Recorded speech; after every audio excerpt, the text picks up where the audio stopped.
Hi friends, welcome back to our channel. இன்னைக்கு ஜூஸியான honey cake recipe தான் பார்க்க போகிறோம். வாங்க எப்படி செய்யுதுன்னு பார்க்கலாம். 2.5 கப் மைதா எடுத்துக்கோங்க.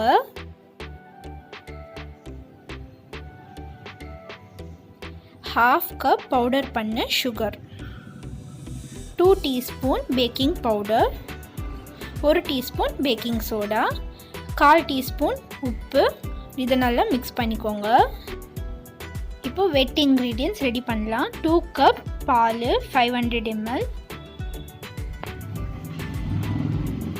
½ கப் கண்டென்ஸ் மில்க், இதை நீங்கள் வீட்லேயே ஈஸியாக செய்யலாம். ½ கப் எண்ணெய், 1/4 கப் மெல்ட் பண்ண butter, 1 teaspoon vanilla essence, 1.5 teaspoon vinegar. இப்போ இதை நல்லா மிக்ஸ் பண்ணிக்கோங்க. இப்போ ட்ரை இன்க்ரீடியன்ட்ஸை சலித்து சேர்த்திக்கோங்க. எந்த கட்டியும் இல்லாமல் ஸ்லோவாக மிக்ஸ் பண்ணிக்கோங்க. ரொம்ப ஹார்டாக பீட் பண்ணாதீங்க, இந்த கன்சிஸ்டன்சியில் இருக்கணும். இப்போ ஒரு பேனை க்ரீஸ் பண்ணிக்கோங்க. இந்த மாதிரி பட்டரில் க்ரீஸ் பண்ணிக்கோங்க, இல்லைன்னா பட்டர் பேப்பர் கூட நீங்கள் யூஸ் பண்ணிக்கலாம். இப்போ மைதாவில் இந்த மாதிரி டஸ்ட் பண்ணிக்கோங்க. இப்போ நம்ம செஞ்சு வச்சுருக்க பேட்டரை இதில் போர் பண்ணிக்கலாம்.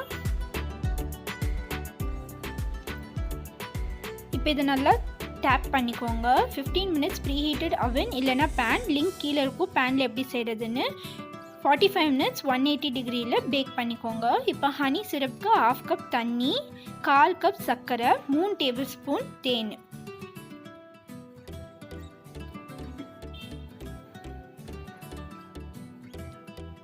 நல்லா மிக்ஸ் பண்ணிக்கோங்க. நம்மளுக்கு சர்க்கரை கரைஞ்சா போதும்.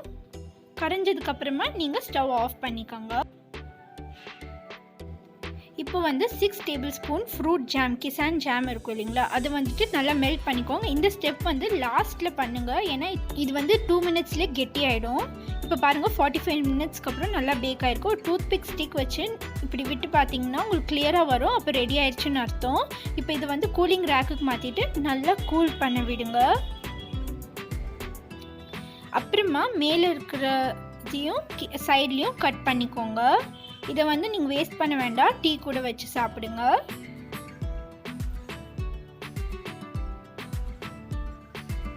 இப்போ நீங்கள் ஒரு ஸ்கியூவர் இல்லைன்னா ஒரு டூத் பிக் ஸ்டிக் வச்சு இந்த மாதிரி ஹோல் போட்டுட்டு அப்புறமா இந்த ஹனி சிரப்பை நல்லா ஸ்ப்ரெட் பண்ணிக்கோங்க. நிறைய ஸ்ப்ரெட் பண்ணுங்கள், அப்போ உங்களுக்கு நல்ல ஜூஸியாக இருக்கும். அப்புறமா நீங்கள் இந்த ஜாமை ஸ்ப்ரெட் பண்ணலாம். இந்த டைமில் நீங்கள் மெல்ட் பண்ணிவிட்டு ஸ்ப்ரெட் பண்ணிக்கோங்க, அப்போ உங்களுக்கு ஈஸியாக இருக்கும்.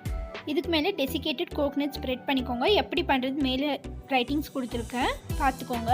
இது டாப்பிங் பண்ணதுக்கப்புறமா பீஸ் போட்டுட்டு சாப்பிடுங்க. பிடிச்சிருந்தா சப்ஸ்கிரைப், லைக், ஷேர், கமெண்ட் பண்ணுங்கள். இன்னும் நிறைய ரெசிபீஸோடு சீக்கிரமாக வரேன். தேங்க்யூ ஃபார் வாட்சிங்.